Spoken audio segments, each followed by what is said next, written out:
Your ads cannot look like ads. And what most brands are doing right now is they're just running ads to the same customer that's already bought, sending them the same direct response ad that's just a UGC creator holding a product in their bedroom that's inauthentic, that's super scripted, and nobody cares. Your ads, especially as a brand right now, cannot look like an ad. Something about that piece of content is resonating with our target audience. Something there is making them click and making them stay. 20% of Whatnot customers are coming directly to our site and buying it. When you go to TikTok Shop, it's another beast. First and foremost, you have the ads manager, right? You can do a traditional ads manager similar to Meta. Then you have GMV Max, which is going to be sending all traffic to your TikTok shop. And in order for you to fuel GMV Max, you need to have another side of the platform, which is sending out samples to hundreds of creators and managing that. So what do you think makes a top creator? So they really understand hooks. Like they know how to entertain while also selling, right? Like it's easy to make an entertaining hook, but if you're not really pushing the product, then it's gonna get no sell. They know how to both make it really entertaining, because it's even more about hook rate on TikTok, because the attention span is worse than Meta.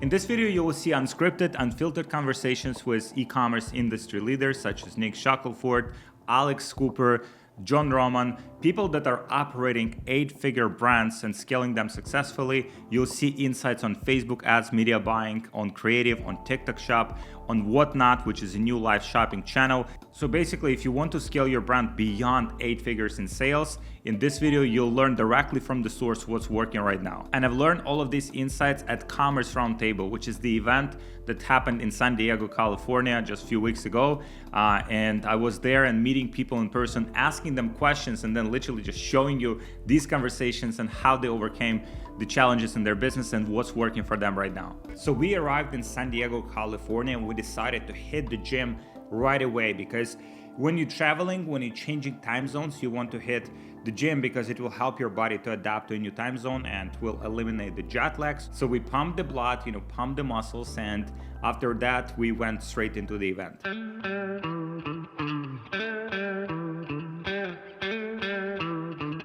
So today I'm in San Diego and I'm going to this event called Commerce Roundtable, where 500 e-commerce entrepreneurs, executives, 7, 8, 9-figure businesses just coming together to exchange what's working on the retention side, on the acquisition side, on building e-commerce businesses. So I'm super excited to learn as much as I can and share with you what's working right now in e-commerce. So here in San Diego, they have this huge aircraft carrier. This ship was built in 1945. It used to be the biggest ship in the world. So they still have some airplanes here, but now it serves as a museum, but it's just crazy size. And it's not even the biggest ones that are available right now. So very, very impressive ship.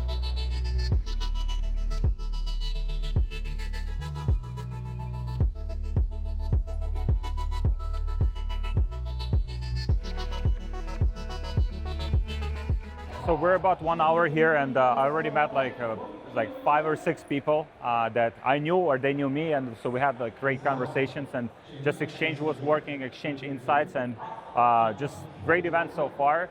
The only problem is I have my zins. These are horrible zins. They have no taste, and so now I'll go on a zin hunting. So I'll try to find some zins with a good taste, because in Florida they sell them with peppermint and spearmint, some great taste.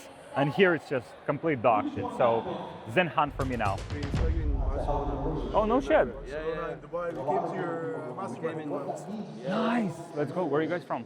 We're from France, but we live in Dubai. How did you like the event in Dubai? Yes, that was great. You like it? We loved it. Our clients from our community are everywhere, and I met 2 guys that were at our event in Dubai. We exchanged what's working for our businesses. They shared the challenges that they currently face, and I tried to help them as much as I could. Great to see you. You're looking good. Thank you. Looking great. You did interview recently. Nick Fisher. Yeah. Fire. Thanks. Yeah. Hey, How you doing, man? Good, how are you? I don't know if you remember me, but we went on we had an interview in YouTube that you made for Pinterest stats. Oh, Some really? time ago. Yeah. I was in your program and I was doing really great at Pinterest. Oh, nice. Yeah. Are you still on Pinterest? Huh? You still doing No, well? not anymore. Well, now we're just doing meta ads, Uh-huh. but for our own brand. So, Nice. Yeah. Where you guys sell? Huh? Where you guys sell? Here, yes. Only Oh, yes. in US, yeah? So I met these two awesome entrepreneurs. I think they followed my content for quite some time, and they selling these alpaca accessories. They're doing about $100,000, $150,000 a month with their business. And I gave them some advice in terms of scaling, in terms of properly structuring their creative team, and just helping them to take that business, that initial foundation that they have, and just like 10xing it. And by the way, if you want to learn from top e-commerce entrepreneurs and scale to $100,000 a day and beyond this Q4, I want to invite you for a private mastermind, elite mastermind, 16 to 18 of October this year in Miami. It will be 3 days packed with fun, with just networking with top 7, 8, 9-figure entrepreneurs, and just like learning behind the scenes what's working right now, and just getting information that you will not find anywhere else. We've done these events previously in Budapest, we've done them in Dubai, we've done them in Miami, and these events are just top notch. People like literally 10xing their businesses after attending it. So if you're running 7, 8-figure businesses and you want to improve your team, add AI processes to your business to become more efficient, a lot more profitable, add Amazon, add other traffic sources to your business, then check the link in the description, and hopefully I'll see you in person soon. Yeah, that's very cool. Do you have stores still? Yeah. E-commerce is our main business. Yeah. Beauty also? No. Yeah, we're beauty, basically. Beauty, we sell, America, Australia, UK, and Canada. Okay, and everything from China. That's shipping still? No, so we manufacture stuff in the United States. Okay, nice. Some of the stuff we still manufacture in China, so we're in that like transition period. So we manufacture some stuff in China, bring it to US. We have like a hybrid model. So it's basically we have 3PL in US. We also have warehouse in China. So for all international orders, we ship directly from China. And then for United States, we have a 3PL here, and so we ship to US customers. We manage expectations in terms of the shipping. It's like 7, 8, 10 days. We're just being like very transparent with customers for international orders. And for United States, it's like 2-3 days. Some of the products we still manufacture in China and then import them to the United States. But now we're just like more than half of our products are made in the United States. So we make in the United States and sell them in the United States. Okay. It's because of the tariffs. It's just like the perception of products. Like, so for example, your product's made in Peru, right? Like it's handmade. It's a different perception that like product made in China. So I think that's a big deal for consumers, and they kind of appreciate the products more. Right now we're on the process of starting scaling the brand like more aggressively, and we know that in order to do that we need to create a bunch of creatives. So that's going to be the most important thing, right? Making a lot of ads, winning ads, posting on Facebook ads. Yeah, and start scaling. So we're capped on how many winning ads we can create right now, because we're at that part we need to start building the team, right? We don't have like a system for it. Yeah. So we need probably a video editor, project manager, creative director, something like that. So I wanted to know like how would you structure this team? Who will you hire first, who after, etc. For sure. How much revenue are you doing right now? Right now 150, 140 this month. Okay. What's the profitability? Around 30%. What's the net? Net will be around between 17 to 20%. Okay, so I always start from economics, right? Because that will predicate how much you can spend on that, like creative production, either hiring new people on a team, or maybe using some tools or using the agencies. Do you know your win rate on your ads? So usually every 60 ads that we launch, probably 2 or 3 will go into winners. And how is your team looking like? 3 people right now. 3 people. So who does what? The only thing I do apart is the editor. Like I do the ideas, the scripts. Okay. I do the planning for it. I get the models and. So what's the biggest constraint for you? Like if you wanted to, let's say, triple the output from your side in terms of the scripts, ideas, for the videos, like what would be the constraint? I think it's the models, like if Content creators. Yeah, the content creators. How to get content creators that know what's a good structure for a video and how to act on a camera, and I think that's basically our main problem. And in terms of the scripts, like do you use AI to produce scripts? No, I write everything. You write everything yourself? Yeah. Okay, so here's number one thing that I would do. how many, let's say you have like 20, 30 winning ads, right? And those are the scripts that have performed in the past, right? What I would do is I would feed that to AI, specifically Claude, not ChatGPT. Most people using ChatGPT. That's a good, yeah. And I would ask, basically give all of the context about your brand. Who's your ideal customer? You know, who's buying your products? What are the beliefs people need to have to buy your product? And then ask Claude to write you like, let's say 10, 20 like scripts that based on all of that information that you provide. So this way you kind of like just streamline that process, like the script writing process, and then you would repeat that like every week. So based on the new winning ads, like you would just feed all of the new winners to AI, to that same conversation, so it continues to refine and kind of like give you like better ideas. If scripts are not good, you just give feedback as it is to AI. It's like, okay, I don't like this part, clarify this doesn't make sense. So just talk to AI like you talk to your girlfriend, probably more direct. and then refine that process, right? So when it comes to like creating ads, there's like few moving parts, right? So number one is like scripting, briefing. Then it's the actual, let's say for you it's finding creators. Then it's production. Then it's editing. Yeah. Then it's kind of reevaluating the data. So then you streamline the ad writing. The writing, right? So number one sync, like you streamline that. Then in terms of the actual like creators, let's say if that's like the biggest constraint for you to find these creators, do you continuously work with the same creators? Do you constantly look for new ones? I would like to look for new ones because the ones we have are okay, but I want different faces because otherwise I want different people to show up because they will people will have different connections with each different face. I don't know. Right. This is how I feel. How did you find your best creators so far? Contacting them on Instagram. Yeah, we just DM there. Okay. Them, yeah. How many of those creators do you contact per week, per day? We don't have like a number for that because it's too low right now. So just random, I right? try to get them, but it's either they already have a brand deal or they don't know how to make that content. That's a problem with our niche. That content sucks. How many potential creators do you think are out there for your specific niche? I think there are a lot, but it's just we haven't put in like that amount of work in searching. So what I would do, I would dedicate like 1 week to fully understand this process on how to like find these creators. So for example, contact them on TikTok, contact them on Instagram, test different scripts, kind of like see what's working. And then once you have like more or less, okay, so these scripts are working, this approach is working for getting these creators, then you hire a VA who will do that outreach for you. So for example, we have a full-time creative coordinator. Like the person, their job is just to do the outreach for creators. So we are on TikTok. And so they're basically just messaging creators, they're testing different templates, they're finding what's working.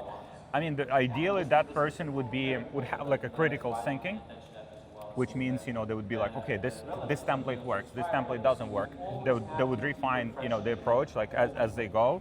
So for that, ideally, you would have someone who already has the experience, but you can have like a VA. That person is just like basically just triple the amount of the creators that we kind of like onboarding. Okay. So that's that part. Your business will constantly have some constraint, right? So you just like fix one constraint at a time, right? So if the constraint, let's say, is like, okay, we need more briefs for the creators, so we need more scripts. Okay, you fix that. Then, okay, we need more creators. You fix that, right? In your particular case, I would mostly definitely creators right now. Yeah. Like refining scripts would take you like few days. If you're really like focused on it, like refining that process with script writing and ideation, like would just take you like few days to kind of like refine. But then it will take you so much time long term, right? So you don't have to write all these scripts from scratch. Maybe AI gives you like 90% ready to go script, and then you just refine it a little bit. And the problem with most people is that they kind of like, hey, please write me 10 scripts for this and this. They don't give enough context. We gave all the context. Okay, yeah, okay. So we did the persona, we did everything. Okay. And I still feel like did you feed your best ads to it? I think we haven't. No, I think we haven't. You should do that. Yeah. You should give it as much context as humanly possible, and ideally use Quad. Yeah. Okay. If you have some best kind of creators, like you would work with them like on the retainer or something like that, so they continuously produce content for you. We establish deadlines. Okay, we need it by this time, and we try to have kind of like more like stricter like deadlines. And then another consideration, if you have the margin to do it, is to have some work with some creative agencies as well, because sometimes the creative agencies, the benefit is that they might come in with some fresh ideas on how to sell your product, because like you selling your product, like kind of like how to position it, but they might come in with a fresh perspective, especially if someone is like let's say with apparel experience, right? Or they sold some other products in a similar niche. So I would just look on Twitter, So creative agencies might bring that kind of like external perspective, because like creative is the biggest kind of like leverage point. Like you're doing 150K a month on the bigger scheme of things, it's not a lot. Right, so no, we know. It's you could be doing like $10 million a year. That's our idea. We are really small right now. Yeah. Do you guys use any like creative inspiration tools? No, mostly from what worked before, and maybe other competition, or maybe when I see an ad, any type of ad on Instagram, like I get inspiration from that, but it's not like. We have this platform. It's called Get Hooked AI. So it's basically like it scrapes Facebook ad library, and so it's like 38 million ads on the platform.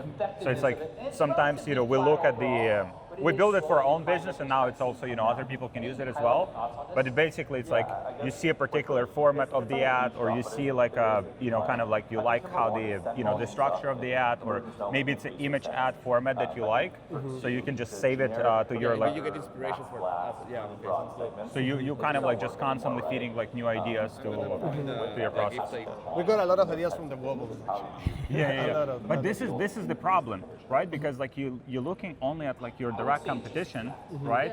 So it's like, and that's what most people do. They look and they're our competitors, direct competitors did that, right? And so it's like you're trying their ideas, but they're already first, in a space. So you want to look outside of your like new stuff going on. Yeah, outside of your niche, right? So maybe you borrow some ideas from like, I don't know, someone who sells like in totally different niche or totally different country, totally different demographic, but you get change it a little bit, modulate to your niche, and you exactly. Yeah.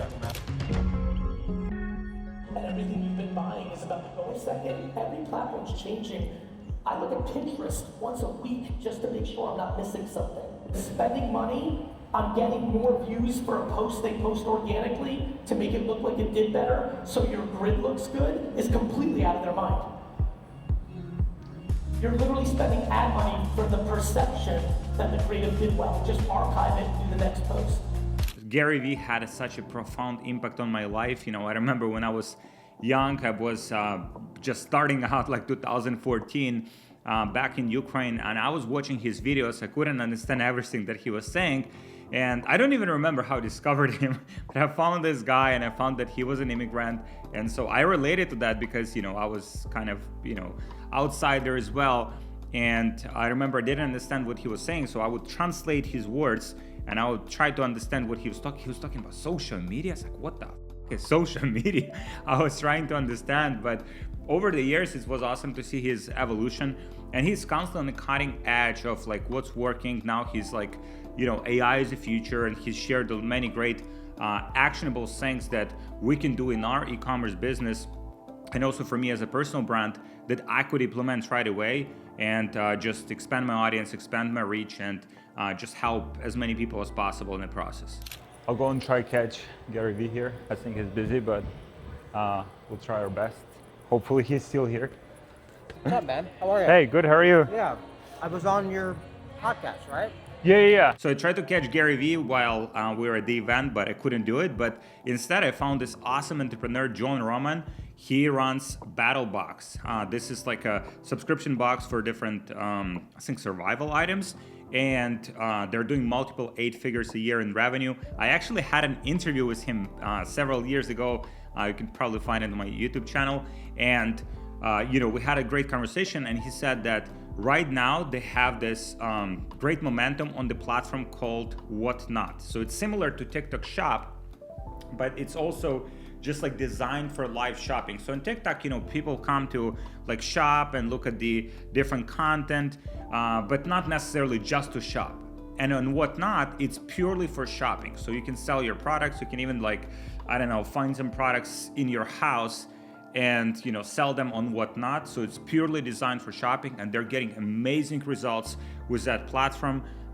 For each hour of live streaming on Whatnot, they're making $2,000 in sales, which is absolutely amazing. Whereas on TikTok Shop, they're only making $200 per hour from every hour that they're streaming. So it's a great opportunity. It's a great new channel. If you have great product, you should absolutely get on Whatnot. But you run the Battle Box? Yeah. Yeah. I remember. Yeah. It's been a long time. It's been a couple of years. Yeah. How's business? It's great. Nice. And you're speaking, I think. Yeah, so we launched live shopping in April of this year. And it's already 7-figure, clear path to 8-figure next year channel. Wow. It's just my model. You're just following what Gary Vee says. Live shopping. Yeah, so some of the slides I go into about TikTok Shop, comparing it to Whatnot, the platform we use, data is totally different. Yeah. $20 AOV versus $80 AOV. On Whatnot is better? Yeah, so Whatnot 4X AOV, the wild part, 20% of Whatnot customers are coming directly to our site and buying afterwards. Oh, no shit. On TikTok, it's transactional. We're looking at 2% on a good day. That's interesting. So Whatnot is so good? It's just different. It's community. Wow. And TikTok Shop is, wow. don't get me wrong, TikTok Shop's a 7-figure channel. Yeah. Right? But it's volume, it's transactional, there's no relationship. It's just not sustainable. Wow. People, there's no brand affinity, brand loyalty. Yeah. You just scroll with doom scrolling and you're like, oh, I should buy this $18 item. Yeah. How did you figure it out? You just like from day one you've had success, or like it took some time? Live shopping. No, dude, just from the jump. 10 hours of testing in April, and we through 10 hours of testing, we had enough data to start making decisions. Wow. And it's like super easy, just get to the phone. So you do the live streams? I don't. Team does. You literally can just download the app and you put it up and you turn it on. And we have it integrated with our Shopify. So orders push through. So Whatnot, like pre-COVID, we're talking, I don't know, they had a baker's dozen of employees. They have 600 employees now. Shit. $5 billion valuation. Is that also like Chinese company? What's that? Chinese company or no? No, Whatnot's, I think, Silicon Valley. I think it's just the Bay. Oh, wow. So they just did a series, I think, this year. And so they started like the established categories are going to be sports cards and Pokemon. But they're going all on every channel. That's crazy. Everybody that has a D2C business should be on. So your team members do the lives? Yeah. So we're scaling at this point. So we have 5 hosts. That are the entertainment. They're the show. How many people like you typically have on lives? 100. 100, yeah. Yeah. And you're doing so much volume? Yeah. Holy shit. Yeah. So the conversion rates are. Yeah, well, it's just people. So TikTok Shop, you're on there doom scrolling. You're not necessarily looking to buy. Whatnot. If you are scrolling Whatnot, you're in the buying mode. You have it up there to purchase. And then if you can get entertainment and take the content approach. Awesome. Yeah. Have you seen any beauty companies there? Yeah. Yeah? Yeah. Jeez. We're jumping on it today. So look at it. So look at these categories. So knives and EDC, football, sports cards, basketball, soccer, sneakers, Pokemon, Marvel, food and drink, snack. There's so many categories now. Can you run ads on it or like amplify your live? You can boost your live, and then it just shows organically. And your users can boost your live too. Yeah, so because the whole thing's community based, right? Yeah. So like every show we'll have 5-6 people community boost us. They'll give us money, $10, $15 to boost the show. People like people. Wow, that's crazy. Jeez. What's the demographics there? Like older people, younger people? It's full. Yeah, full circle. Full everybody. Kids on there because it's my product, right? So what Whatnot's doing that's really smart is you're obviously incentivizing the brands to bring their audience. So okay, so it's kind of they're probably like TikTok a few years ago. Yeah. I also met Alex Cooper. He's an awesome entrepreneur, creative strategist. He's probably one of the top leaders in the creative strategy overall, like using AI for creative strategy. We exchanged some insights and he gave me some actionable things that we can do for our software called Get Hooked AI.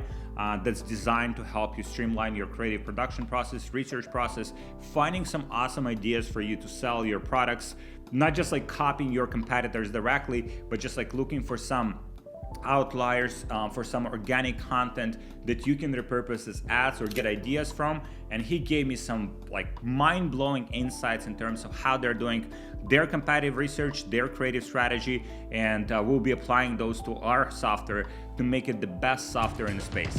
My man, how's everything? Good, dude. Good. I'm enjoying San Diego. I got here on Saturday.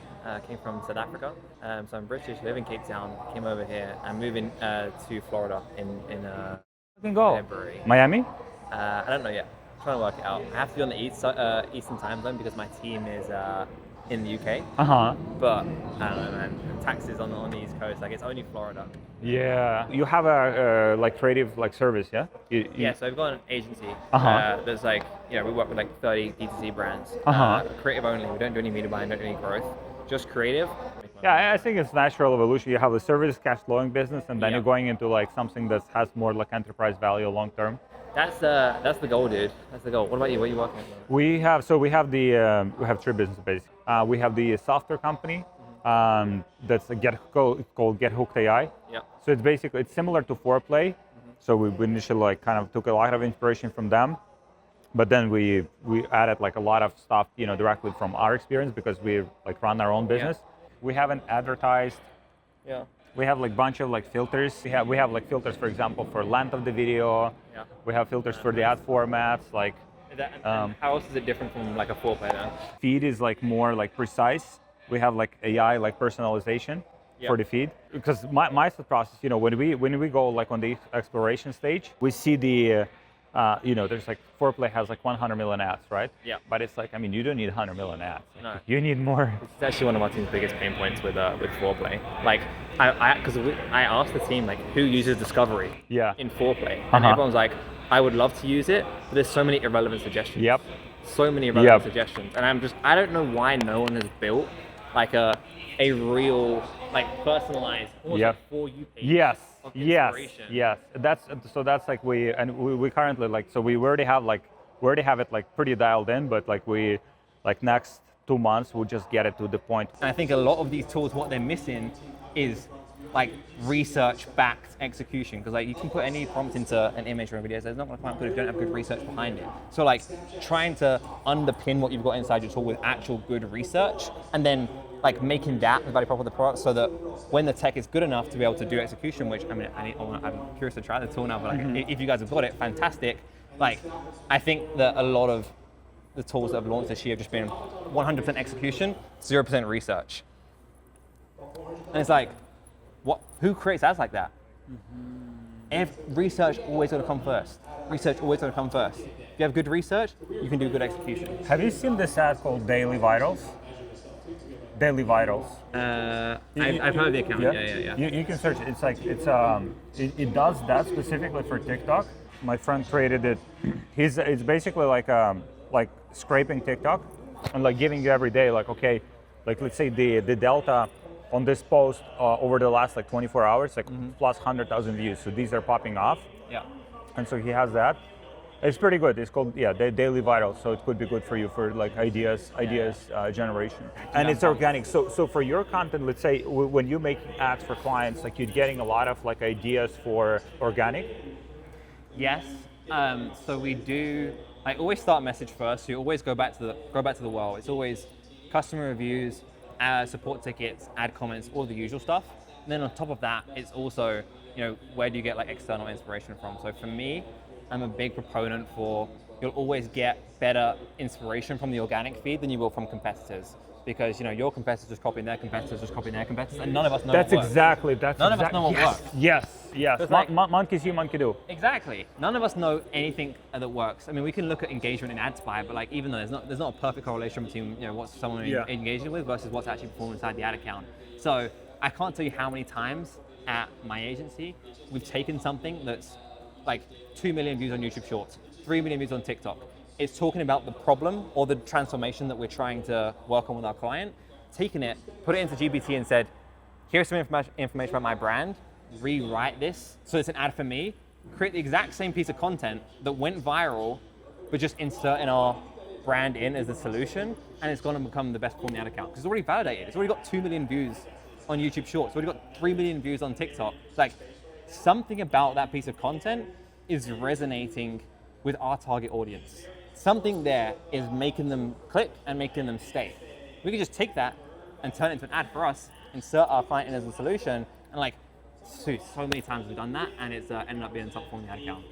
And then in organic, and like pushing things to you, then it's really game over. So it's like, it's not just, I can go into the tool and I can see what other, like what's happening in organic, but also it's coming to me and saying, hey Alex, I looked over the weekend and I found some people eating popcorn because you got a popcorn product. Here's a taste test between a family that's going viral. Why don't we try this? Because we haven't tried anything like this in the ad account yet. So it's like looking at organic, cross-referencing first in the ad account to say like, we have tried this or we haven't tried this and it's worked or it's not worked, and using that to create real recommendations like a $200,000 creative strategist. Like that's what we're trying to do. Just recreate what would you want from a senior top-tier creative strategist. And if it can do that, then like, what can you charge for that? Like, what would you pay? $2,000 a month. Exactly. Easy. The whole cycle, like, you research and then you create. But then, like, let's say even with image generation, right? So we have image generation and it's fucking decent. Yeah. But it's like, how much prompting you have to do in order to generate like one proper image, right? Yeah. And it's also like, how hard is it to come up with a good static headline? Oh yeah. It's hard as a human. Let alone like you setting in place a prompt, then AI can do it. So it's like, this is why I think so many of the icons of the world have failed. When you try the product, it's not based on it's not backed by good research. You try like an icon, and like even if the design is good, the headlines that it come up with are weak, and that just makes me look at the image like, this is a weak static. It's really difficult to come up with. A lot more difficult to come up with a winning headline than it is to come up with a winning, like get Nano Banana or Image Gen to generate a good design. And you can compete with them. I mean, the only thing you can do is you can use their API, and it updates all the time, right? And you have to constantly stay on the edge of that. Some of them multi-billion-dollar companies, you can compete with them like in creation of the images. Yeah, exactly. So that's why I go like research first. Just if we can build something that really helps people generate good headlines or good scripts or good hooks or whatever it is, we'll work out the execution. But if we can just help people come up with good ad ideas, that's what the market needs, and that's what the market will need for the next few years. Like that will be the value that you can create as a strategist or a media marketer. Oh, this event was fucking worth it. I'm coming back. Can execute. Yeah, this is basically my whole talk today. And it's also like analyzing the reviews. Like we have the AI agent that can go through our calls. We call customer support calls, analyzes the calls. It's just for our business, so we have this like independent like agents, like specifically, we also analyze the reviews. Like we use Brandwise. I don't know if you're familiar, for Facebook comments. So it analyzes all the things, and it pumps into the, when we're writing the scripts, we're taking into consideration the main objections that people have. So we already have some of those like independent pieces of this puzzle. One thing out of everything, we just dial in this one part. Because like even on like let's say in Foreplace, like it's great library, but it's like sometimes it's like lead generation ads and like some lawyers. I don't understand why they haven't solved for that. Because I go on Discovery and I'm like, none of these ads are relevant to me. Okay, YouTube Shorts. Why YouTube Shorts? Here's the thing. This is actually maybe more so for me than it is for like your audience. Okay. I think that YouTube Shorts, I'm going to speak about this today, YouTube Shorts should be used way more often for ad inspiration for brands. Very good algorithm, like for me, better than the the Instagram search. Not better than the TikTok search, but like if I type in jeans, and I can find lots of different examples of organic genes related content that's gone viral. And I don't really have too much theory to this, besides the fact that I search inside of TikTok, I search inside of YouTube Shorts, I search inside of Pinterest, I search inside of Instagram Reels, and TikTok and YouTube Shorts are always the ones I get the best ad ideas from. TikTok and YouTube Shorts are where we've got our best ad ideas from. I actually don't think the Instagram search is that good for getting what you want in terms of ideas. I think this, what you mentioned, the course thing is everyone's looking at the ads of other people. They try to rip those ads, but then the best ideas might come from the other side of this, which is organic, which is also what Gary was talking about. Yeah. Fucking organic. If it works on organic, amplified with fucking. What you could do, because everyone's on Instagram, everyone's on Facebook, you could just sometimes what our strategists would do, they'll just create burner accounts. Create a burner account on Instagram and really imagine that you're a 58-year-old woman from Denver, Colorado, and really try to engage in the type of content that she would engage with on the feed, because you know her inside out, you know her pain points, her trigger events, goals in life and where she wants to get to. Just really trying to put yourself in her mindset, engage with the kind of stuff that she engages with, and then look and just go, okay, the content that she gets served, what does it look like? What type of creators are there? What type of lighting is there? What type of edits are there? Is it a TikTok heavy edit, or is it something very minimal and light edited? What kind of textiles? And honestly, when I think of creating ads for the brands that we work with, it's just how do we really get inside the head of our target consumer, work out what they already consume organically, which is a lot of times different from the ads that we serve them, and work out how to create an experience like that in our ads, which is why I think organic is such a powerful method to find ad inspiration, way better than competitive.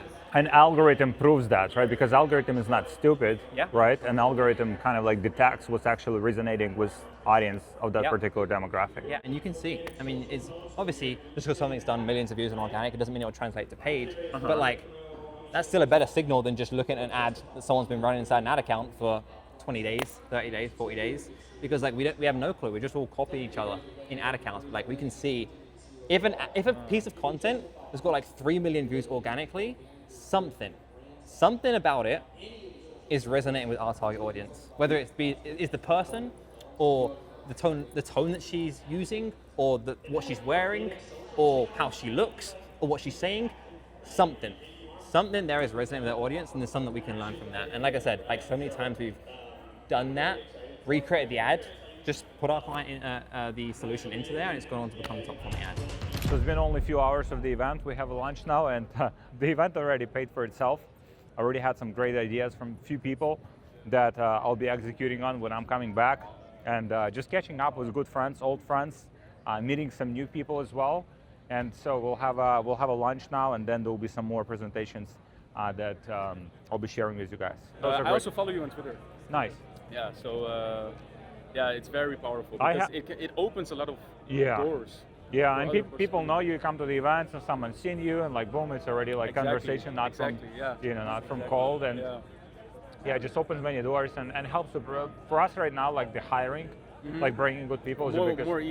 Way more easy to hire. It's the biggest thing. It's the biggest constraint for us right now to grow, and so it just helps kind of get in front of people, and people know already who you are. And hey, Ahmad, good. How are you? Nice to meet you. But how did you do it? Good. How are you, my man? Good. Where are you from? Sacramento. Ah, okay, cool. What do you do? E-commerce. Nice. Who got you started? Which YouTuber? Not a YouTuber, so no? I came across myself, So a guy started just scamming me to make me a website. That's how the journey started. Oh, really? Yeah, so that was when I graduated from high school. I always wanted to make money, but that's how I started e-commerce. Nice, man. Everyone has a different, path in. Yeah, exactly, man. Many started with Ty Lopez, Oh. many people, they watch Ty Lopez videos and they got into Ty Lopez is very good. Yeah. I'm always trying to help young entrepreneurs, so I met these awesome individuals. One of them is from California, another one is from Europe, and we just exchange insights. I try to help them as much as I could, and when we meet at conference or we meet in person, you get the advice, you get the insights, and I get the content, right? So we recorded all of these conversations, and it was a lot of fun chatting with these young entrepreneurs and kind of like helping them to refine the vision for their business and help them to scale it up.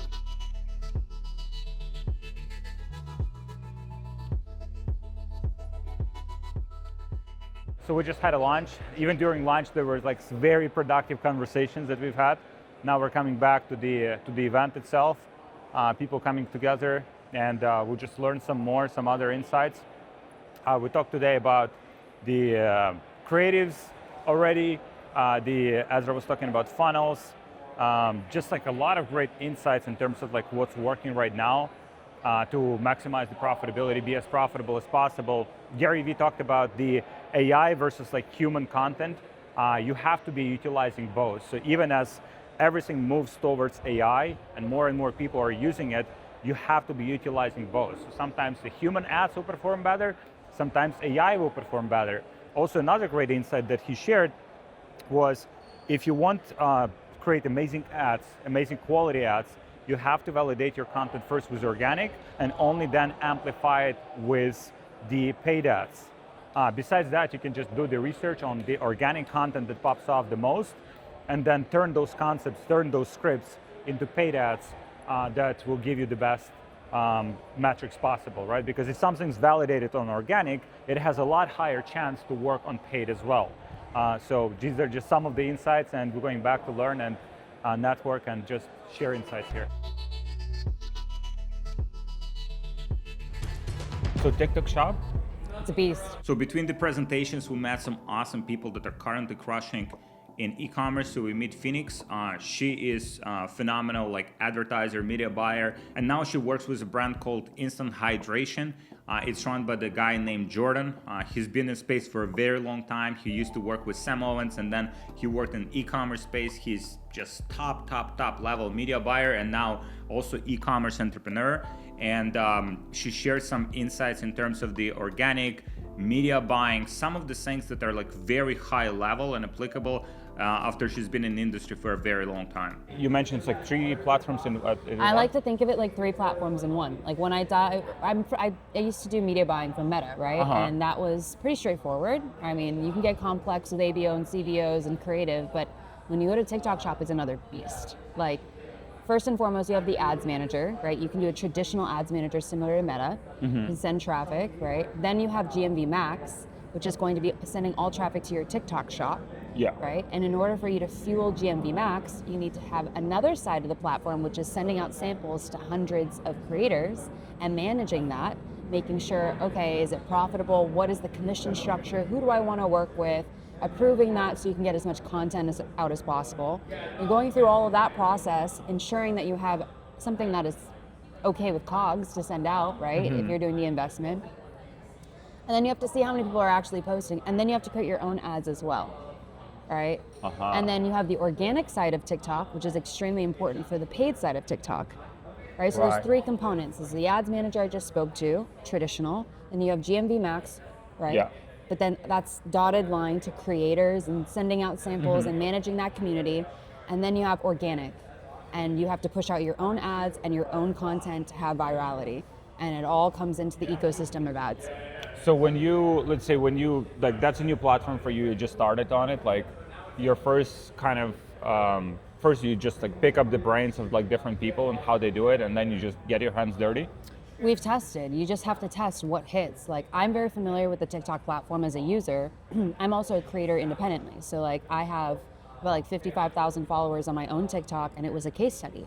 None of it is about me. It's all different hooks, different things that we could do. I looked at it like a media buyer brain as well as a consumer. What would I want to see? So I started doing it, and all these different types of content started popping off, like service side content, product content, all of it, and went viral and sold out everywhere. So how do you replicate that for a brand?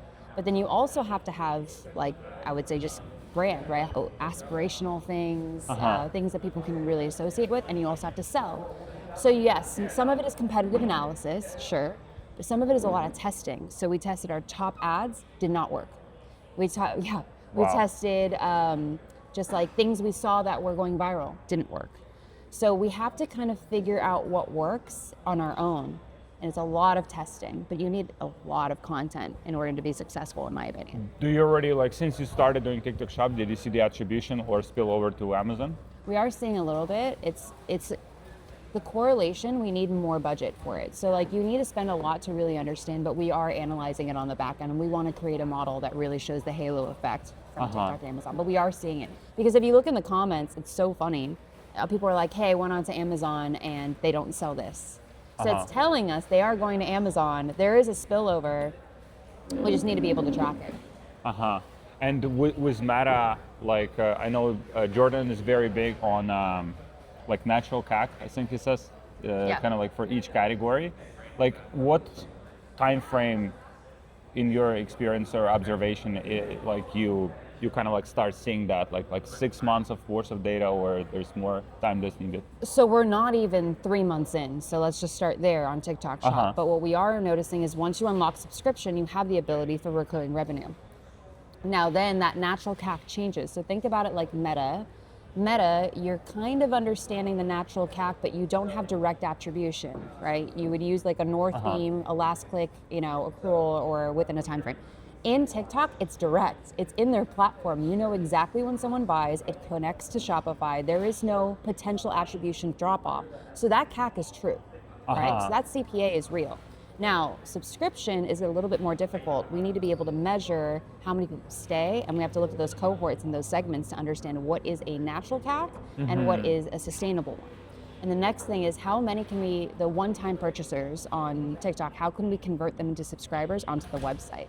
So those are going to be some tests we do in the next couple of months to really understand how to really turn on the engine on TikTok. Those are just some things to think about. Right. Did you, so for the content that you posted on TikTok that did better than others, did you try repurposing that on Facebook as well? Yeah. So we're an engine. So a lot of the content we make, we just send it out and go, okay, we can test it on Meta. Okay, it already did really well on TikTok. But we have to remember, TikTok is not Meta. And I think a lot of media buyers don't understand that.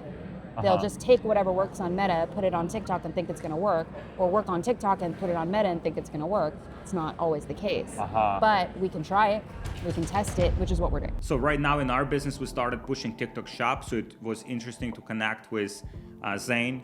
He is top expert on TikTok Shop. He's working with some of the top brands on TikTok Shop right now, and he shares some of the insights. In terms of the algorithm, there is nothing like TikTok. It's a very powerful platform, and if you can create powerful, scalable, viral content on TikTok, you can create it for any platform, because the algorithm there is just the best at detecting content that can go viral, so you can repurpose it on other platforms as well. You can repurpose it on Facebook, you can repurpose it on Instagram, you can repurpose it on YouTube.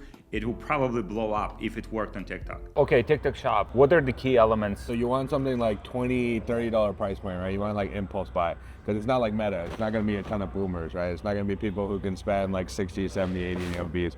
It's millennials, Gen Z, they're looking for a deal, they're kind of broke. So you want $20, $30 price point. If that means you gotta make a smaller size, or you gotta do a sampler, that's what you gotta do. Because it's not like Meta where they got 15 years of data, right? They came out beta a year ago. They got a lot of scrutiny on them. So it's really only gonna take off once you get 100, 1,000 orders or something like that. The lower the price point, the faster it is for TikTok to get that data, right? Because they're gonna see who else, if they bought your product and they also bought something else a week ago, now it knows who to target, right? It's not like Meta where it's watching all your browsing history and it's known for 15 years what you're into, right? So you need to get those purchases fast. So if you have something that's $15, $20, our clients that Crush are in that $15, $20 range. How do you make money though? The margins are super slim. So let's say you're giving 15% to creators, you're giving 6% to TikTok Shop, you got your COGS, you're sending out samples, you're running ads, there's very little margin. If you look at brands like Goalie, the big dogs, they're losing money on TikTok Shop, right? But they know how top of funnel it is. Even if you're doing 100K GMV, you're doing 10 million, 20 million views a month on TikTok Shop, right? And there's people who see it and they're they've never bought from TikTok Shop before, right? So they're just gonna pull up a new tab, they're gonna go to Amazon, they're gonna search for it, they might even use generic keyword terms. They're gonna scroll until they find your product, they're gonna click, they're gonna buy. Then your keyword rankings start to go crazy, right? Amazon's yo, you are the product for this keyword term. And TikTok Shop's $1 billion a month platform, but Amazon's $1 billion a day, right? Those keyword rankings are where it's really, where you make money. So like brands like Goalie and like Physician Choice, like they're like break even or they're losing money, but then they're in every single retailer. Like you saw the product on TikTok, maybe you didn't convert, but like then you go into retailer. Like if you pull the Nielsen reports for some of these guys, you'll see their retail velocity is like picking up. Like there's people here that like they're getting into Target because Target's running this new like beta program where it's like brands that have gone viral on TikTok Shop, they're putting on the shelves because they know that like you're gonna have better sell-through, right? If they're already very aware of the product. So that's kind of the move. It's like it's very top of funnel.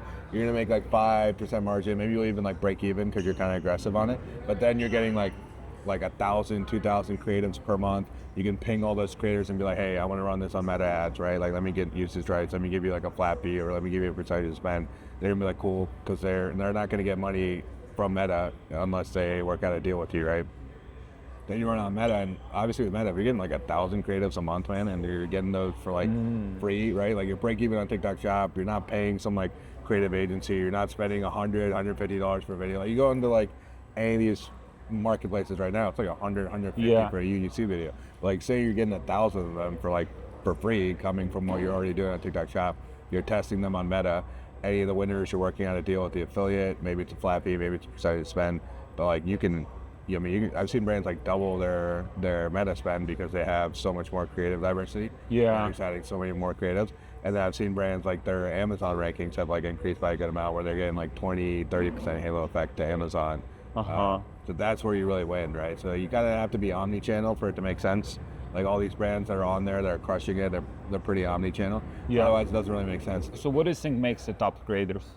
So they really understand hooks. Like they know how to like entertain while also selling, right? Like it's easy to make like an entertaining hook, but like if you're not really pushing the product, then it's like it's gonna get no sales, right? So like they know how to like both make it really entertaining because it's even more about hook rate on TikTok because like the attention span is worse than Meta, right? Like Instagram stories, Instagram reels, like it's pretty bad, but like TikTok, it's like the worst. So like they know how to captivate attention, and then they know how to like drive scarcity and urgency where they're like, hey, this product sold out 2 weeks ago, or hey, like it's very discount heavy platform. Like this is on a flash sale, right? This is the cheapest that you can get it. They're like very comfortable with doing that. And then honestly, a lot of the top creators, they just know how to pick the right product. And that's why you'll see a lot of them like the ones that succeed, they're using like products that are already very viral. Because if I'm doing a brand new product, like you come to me with a product, I'm the first one to upload a video. I'm driving to cold traffic and there's 0 orders, 0 reviews. But if there's a product that's already going off, and then I can make a video that's almost bottom of funnel, right? Like it's already going off. People have seen it 2-3 times. My video comes out, it's almost retargeting people who bought and didn't actually buy. Now it's so much easier for me to get sales, right? Like the creators that really know what they're doing, they're very good at choosing the product. They're not even that worried about the commission rate or like the flat fee. They're just like, oh, I can tell that like I can just remake one of these videos that went viral and I'm a different demographic. Like maybe the dude was white, I'm black, whatever it is. Maybe it was in English, I'm gonna do it in Spanish. Boom, like that's all it takes sometimes to do like 50K, 100K commission on just one video. And what, like have you seen any products that like designed for older demographics blow up on TikTok? We've definitely seen like 45 plus. We had like an internal brand that was like 45 plus. Once it's like 55 plus, that's when it gets tough. Cause like, for example, like my wife's grandparents, like they're on TikTok now, but like very recently, like they probably haven't bought from it yet. They probably don't feel comfortable. Like first video they see with the shop, like they're probably not buying. It's gonna get there. It's the same as like Meta. Like people had like some of the same like complaints about Instagram or whatever. It's like eventually everyone gets on there. So 45 plus, I would say yeah. 55 plus, that's gonna be a little bit trickier. Okay. I mean, for Rosabella, it's like the demographic is younger.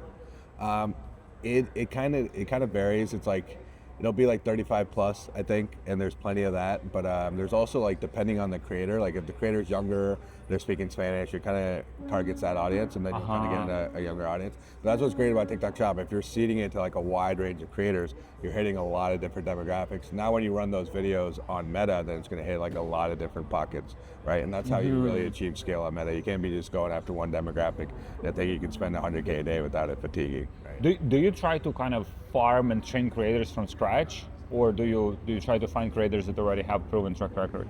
It's really tough to like train a creator, right? Like there's groups that specialize in it. So like you mentioned Rosabella earlier, like they have, partnerships with, or they're like partners in like Creators Corner. You got things like Media Labs. You have like these different groups, Social Army, where like. Do you do that or no? We use them all the time. Those guys are great. Oh, you use them? But We use their you creators all don't the train time. creators yourself. We're not really in that business. Like to manage talent, like that's a tough business, right? Uh-huh. Like you have to really like understand like how you take someone that really doesn't have any experience and like even basic things like lighting and like how to like frame things, like that's a lot. And then to also do that in a way that's like economically makes sense, because like 1 out of 10 of them is probably going to keep going, right? Like people kind of quit. Their model is much better at that because they're charging the creators a lot of times. They charge them like $50 a month to be in the group. Got to have some skin in the game, or they charge them like $2,000 or something, like one-time fee.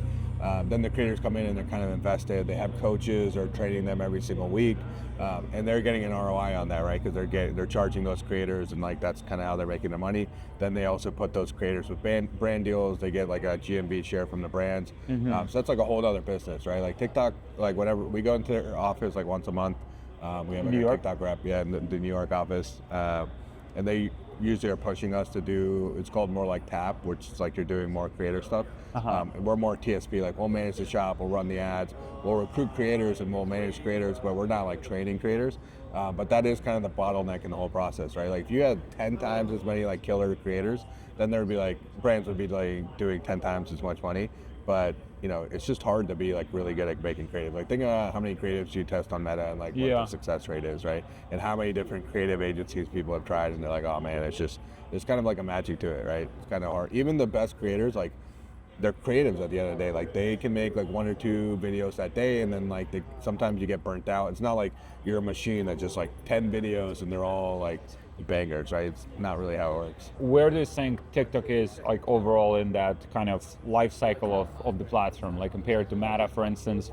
You know, where is TikTok right now, and where do you think it will be like 3 years from now? Yeah, so like if you look at like Meta or Amazon, they're very mature. Like they're like in fee extraction mode, right? Like they're not trying to bring on new customers.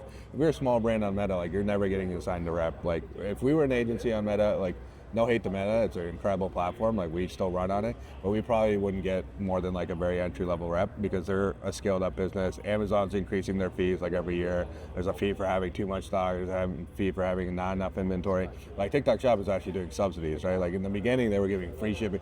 They were paying for free shipping for customers, right? They were paying for first order discounts, right? Even in some geos, like instead of taking a 6% fee, they'll take like a 3% fee.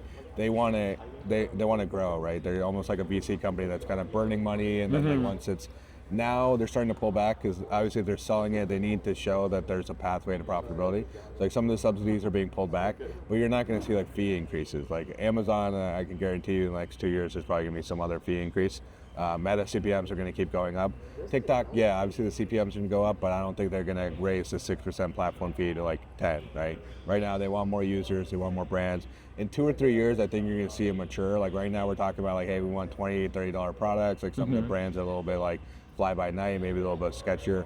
In 2 or 3 years, it'll probably be like a lot of 9-figure, 10-figure brands will be on the platform. They're always just slower to move.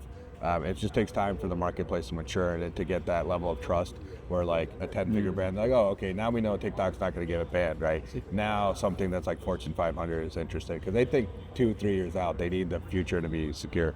For new brands that want to do like TikTok Shop, maybe they do well on Meta, they want to get on TikTok Shop. Like what is the realistic amount of like investment or capital? Yeah. Like you think is necessary to just get good momentum there? Yeah, for sure. So you want to send out at least 200 to 300 samples. Let's say your COGS and your shipping is like $10. That's $2 or $3 grand just sending out free product. Then you probably, you're not really going to spend much on ads because you don't have the creatives yet. So like maybe it's $50 a day and you're like doing shopping cart, or you're just using videos from Meta and you're testing them. So like maybe you're spending like, $1,500 a month on ads, you're spending $2,000 or $3,000 on free samples. Then it's obviously just like how much you can invest, because you're going to get results quicker if you can pay like flat fee creators. If you can hire 10 creators to post every day for 30 days, that's going to get the ball rolling quicker, but that's going to cost usually like it's like $1,000 a month per creator, so it's going to be like 10 grand a month. You're sending these products to the creators and they're like making iterations and they're really pushing. The bare minimum is probably like $5,000-6,000 a month. You got to give it at least 2 or 3 months. And then ideally, if you have the budget, then it's more like $15,000 a month. And by month 3 or 4, it's like when you can start turning the corner from it being like break even to it being like profitable. So like $50,000 realistically? Yeah, let's say like 50K, but like obviously month 2 or 3, you're gonna start making some sales, right? It's not like it's like 50K, like you're in the red, right? It's like set aside that money. You're gonna start getting some sales. By the end of month 3, you should be like break even. Month 4, month 5, month 6 is like when you can start. And then spill over to Amazon and other platforms. Yeah, you'll see. It really depends on the type of product. If it's like an extremely competitive industry where your let's say your keyword rankings are like 40 something, right? TikTok Shop might get you like 35. Let's say it's like kind of a niche product. Like I've seen niche products go from like 11 to like 2 or 3 or 1, and then your sales are like doubling overnight, right? So it really depends on like how competitive the keyword is on Amazon. That's going to affect like the keyword rankings. But if it's, you know, kind of niche, but sometimes those are the best products, right? Like somebody, you'll see somebody and like, you're like, this is stupid, who would buy this? And like, you're looking at their Shopify dashboard and it's like millions per month, right? Those products can really do well with spillover effect. But then also like you're getting all those creatives you can use on Meta. Like if you're sending out 200, 300 samples, creators are making 200, 300 videos. If it's going to do well on TikTok Shop, it's probably going to do well on IG Reels. It's probably going to do well on Stories. But if you repurpose that content, let's say they do like a minimum 1,000 in sales on TikTok Shop, you hit them up, you offer them $100, $150 flat fee to then use it on Meta. That's going to be a much better ROI than you hiring like an agency or you're spending thousands of dollars on a UGC platform. Like that's probably not going to back out. Awesome. Where people can find you? So we are at zenith.agency, so ZAINITH.agency. And then I'm on Twitter, not Zen again, NOTZAINHEAIN.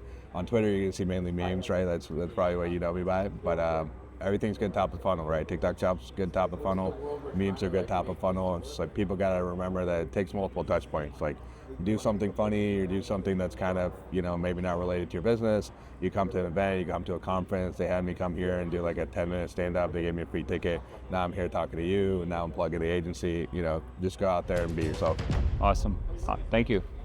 Appreciate it, man. Then we met Josh. He runs one of the fastest growing street interview companies in the country or maybe in the world. And he has like 30 people literally walking every day on streets and just like interviewing people for different brands and then use that content for the ads that they run. So it's very kind of like organic content, so it doesn't look like ads, and that's why it just outperforms everything else for their clients. And so he shared some of the ideas on how to make these ads, what type of questions to ask, and just like a lot of tactical stuff that anyone can apply right away. So Josh does a street interview ads, unusual ads. They don't look like ads, right? I think that's kind of like part of the reason why they work. Can you tell more about the main things when it comes to like if someone wants to try like street interview ads for themselves? Totally. So street interview ads, so as you know, like creative is your targeting now, right? So your ads cannot look like ads. And what most brands are doing right now is they're just running ads to the same customer that's already bought, sending them the same direct response ad that's just a UGC creator holding a product in their bedroom that's inauthentic, that's super scripted, and you know nobody cares. Your ads, especially as a brand right now, cannot look like an ad. They need to be engaging, entertaining pieces of content that you naturally share and engage and want to watch that, you know, might have a call to action at the end to the website, but nonetheless, it has to be, you know, engaging and entertaining. And with street interviews, is the ultimate level of authenticity. It's your customer giving you a positive testimonial on the street of New York City or wherever city you're in, reacting well to your brand. Our whole thesis at my agency is your customers need to do the selling for you. Our interviewers and our hosts, they have a hook, they have the value props about your brand, and they have the call to action. The rest, the selling, is your customers trying and rating your product. That's why it crushes. What are the biggest success stories you've had? We've brought, Ecom ad maker, we are one of their top performing ads in the entire account. Settlemate, the consumer app, we brought them from 90 on the App Store to number 11 on the App Store in just our first month working with us. We've been multiple supplement brands top performing ads for multiple weeks in a row.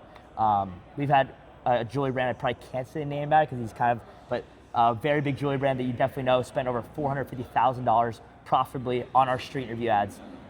These are some of the the highest converting ad formats pretty much out there right now are street interviews and podcast ads. Which so street interviews versus podcast ads, which ones have you seen most success? I mean, our whole agency is built around street interviews, but podcasts, I mean, Settlemate too, we crushed it with podcasts. It's really the whole format, why podcast and street interviews work is it doesn't look like an ad. So as long as your content doesn't look like an ad, your podcast creative doesn't really seem like an ad, it seems like a natural, genuine conversation that is talking about a product, that's how you're gonna crush it. So that's why street interview podcasts are very similar format. When it comes to coming with hooks for the ads, how How do you do we that? try to make them as problem to solution as possible. So the answer to the hook is a need for your product. So for Give me an example. Yeah. So like, what's your worst hangover story? And then you tell me your hangover story, wherever you went with your friends. Okay, well, what did you do the next morning? Oh, I had a bacon and cheese. Well, no, you actually need instant hydration. It's gonna cure your hangover, it's gonna do this. But for that first 30 seconds, you're not thinking you're watching an ad. And then you try instant hydration, you try it, and then boom, that's the solution to your problem. Okay. Which product categories does it work the best with? Consumer goods, anything you can try, rate, anything that gives a good reaction. But we also, for apps too, we actually the problem or the solution that your app is solving. So Settlemate, you get money from Settlemates. So you go and ask people like, hey, did you know you're probably owed $30,000 right now? What? How? Well, with Settlemate. Or for Icon Ad Maker, we said, how much do you think this ad cost? I don't know, 20,000, 30,000. How many people do you think worked on it? I don't know, production team of 50 people? No, it was made with no people, and it took only 2 minutes to make. How? With Icon. For each particular ad, like, do you have to choose like particular actors as well? So we have a team of 32 people, about a dozen actors on our team filming these ads every single day. So we have men, women, and we interview pretty much any demographic. Have you seen this format like replicated in other countries besides the United States? There's other people in London that do it. We're by far the largest street interview company in the country for sure. But there's other like freelancers doing it in like Europe or stuff like that. We actually had a call with Adidas last week. They're trying to get us to do it in Mexico City. Oh, really? Yeah, I'm trying to figure out how we do that. We're trying to start in New York for them and then get to Mexico City. But yeah, it's going well. Because I'm thinking like, usually like, let's say Europe is like a few years behind on different trends. Yeah. And so if you take something that's working here, you replicate it in Europe, yeah, it should absolutely crush. Most brands want to sell to American markets. So like that's like definitely why it's blowing up here. But for sure, I mean, we're gonna be global. We're gonna be in every major city. We're going up to LA right now to partner with a very big agency. I can't really say the name of there, but we're gonna have street interviewers in Santa Monica, Miami Beach, New York City, Chicago Bean, Austin, Texas. We're gonna be all around the country. Have you seen like sometimes these ads don't work for some reason? Like, and what are those reasons typically? Yeah, I mean, listen, like if we had a 100% hit rate, I'd be a billionaire. Right? So if we were your top performing ad for every single brand in the whole world, like yeah, I'd be a magician. Usually it comes down to creative strategy, right? It comes down to not interviewing your demographic. Sometimes you get flat reactions if it's like a hard product, a street interview. We have a lot of people reach out to us every single day. Some brands are easier than others to street interview. And also the reactions to it do mean a lot. If you have a good product that tastes really good, you'll genuinely get good reactions, it's gonna be better. Unfortunately, not every brand and every product tastes good or is good, unfortunately. And for your interviews, you mentioned so you can do like different demographics. You can do younger people, older people in terms of interviewing. Yep, we do. Yeah, whatever your if we don't interview your demographic, that's not going to perform. Because the people that are watching it are relating to that person, and their genuine reaction has to be that same demographic. Then I finally had a chat with Nick Shackelford. So that's the event that he organized with his partners, and he's running a brand called Brass or Breeze. I don't know how to properly pronounce it, and they're like one of the fastest growing drinks in the United States, in the world probably as well. In the second year of business, I believe they'll do like $60 million in sales. And he shared some of the challenges with running a brand at that scale, and also specifically like drinks. We also run e-commerce business, just in a different niche. So it was awesome to hear the mistakes that he made and also the lessons that he's learned when running this brand from scratch. What were your biggest like takeaways like on the retention or subscription side? Like, so we actually do use Raelion, which is like an AI. Nate's going to talk later. He's not going to talk about Raelion, but it's like an AI email strategist that like tells me what's the best working flows and products. If a subscriber gets by their second purchase within the first 29 days. And this number used to be 32, then it went to 30, now we're sitting at 29. I'm trying to get this second purchase underneath 25 days, meaning they're gonna buy a second six-pack. So the goal is like, I didn't know the number I needed to get to or what my existing number was for the overall repeat purchase rate. Not like when someone asks you like, what's my repeat purchase? Oh, it's 15, 16, 20%. Yeah, go to Shopify, repeat, that's so blurry. That's not it. You need like the days. It takes them 20 days before they come back and buy. So we reshifted all of our emails. As soon as you're a first-time buyer, all of our emails of the offer to get them back to buy their second one, we basically moved it up a day by day by day to see if we can shorten this time period. So they're getting more emails in that first month to make sure they get to the second purchase, because we know after second purchase, the likelihood of them turning a subscription on purchase 3 is 15 to 20% better. Interesting. And I didn't have these numbers. I didn't know how to look for this. So the question to Rayline is like, how many emails before the second purchase happens, and then what product is it? So we know for a fact, if they get on this 12 pack of a 12-ounce can, these guys, they're more likely to be a subscriber versus them joining on a 6-pack or an 8-pack or a 24-pack. So the sweet spot for us is 12. So shorten the repeat purchase period. Treat the second-time buyers correctly towards the product we know, LTVs, which is the 12-pack. I think the third one is, and I'm not best at this yet. I'm looking at a couple of solutions. Maybe you know this. I want to go more towards your side. On the very more branded, more, but it's like it's that middle ground, right? It is. It's not easy, dude. Because like even I feel like So Amy, who's here, she's a VP. She's coming in as our VP of marketing. And what she really is, like her core role is, how does she live with us on the performance side, performance email, performance media, and then tie in with retail, because we have to do a lot more consideration of how does our like displays look, how is it doing with these things that like, it's all of these that have to be like custom designed, that like hang, they're called like hangers, where they just drops down, like all that has to be, someone has to design that. Science. We actually, one of the guys that left, you know Eddie Maloof. Oh yeah. So bad marketing. We took one of his guys, Andrew, who actually joined brand side. And so Andrew knows performance, but all this dude is, he just does fucking packaging work. He's like designing the can, the colors, and he hasn't touched an ad since he left. I'm sure it's like way different because at Eddie's, he's cranking content. Yeah. It's been a interesting shenanigan. April, May, June was like, we're really doing this. We already had a team kind of like local stuff in Miami because Aaron's from South Florida. Yeah. And we had some stuff in New York and some Texas, like we were kind of building, but like all in on it,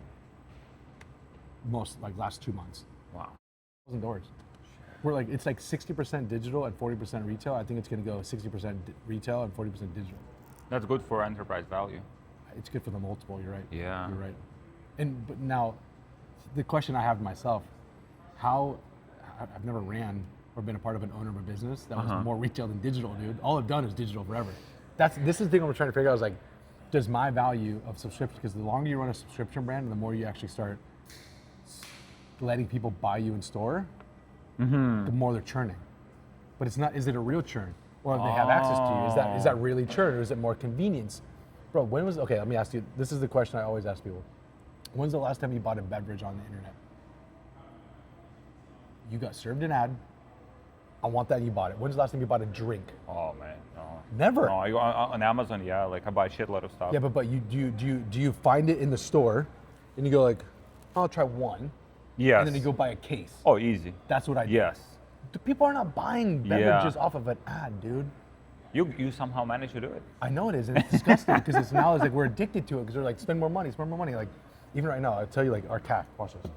Every day we do what we call a scale thread. So this was yesterday, so 9/21. So every hour the guys post the spend and update. Profit margin 8%, total revenue 8%, total DC 8%, 1,000, sorry. And so it's all revenue across the board. Total spend with fees, CAC, versus some ALB. Brother, D2C AMR. Wow. AMR net new customers.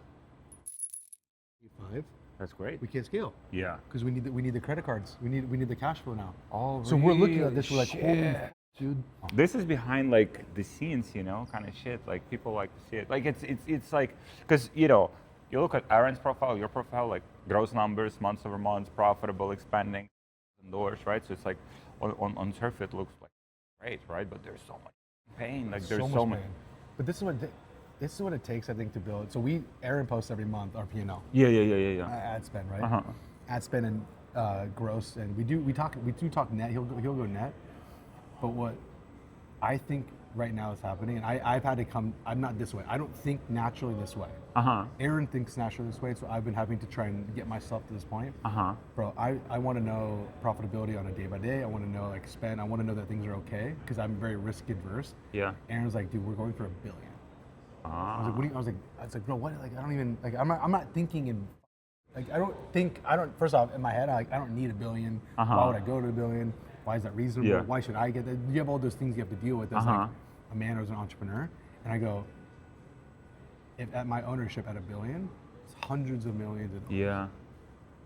And that's actually reasonable. That can actually happen. Poppy did a $2 billion exit. Yeah. Celsius. What revenue they did at? Like, I don't know what they did. I don't know what they had on it. I have the numbers. I don't have it off the top of my head. But it took them 3 years to get to 65 million. Wow. It's going to take us a year and 8 months. Oh, we will officially be the fastest growing beverage. Bro, that's before Liquid Death. That's before Poppy. Holy shit. They didn't have subscription. They didn't run detail. They were all retail. We've had a good run. You know, like we did an interview one time, and he was shooting it 6 years ago. 6 years ago, that was him. Yeah, that's me. Yeah. Good to see you again. Good to see you again. That was so cool. We done. So the second day of the event is over. It's been an amazing 2 days here, talking with people, learning from them, exchanging insights, exchanging what's working. And I mean, for me personally, I got my ROI from this event. Like yesterday, probably within the first few hours of being here and talking to people. And events is like one of those things that if you have a bottleneck or constraint in your business, like literally meeting one person, getting one insight from them can just double, triple, quadruple your business. So right after the event, my friend Ron Shah, he's running a brand called Obvi. He's big on Twitter, and he threw this event for entrepreneurs to connect, to exchange insights, to exchange what's working.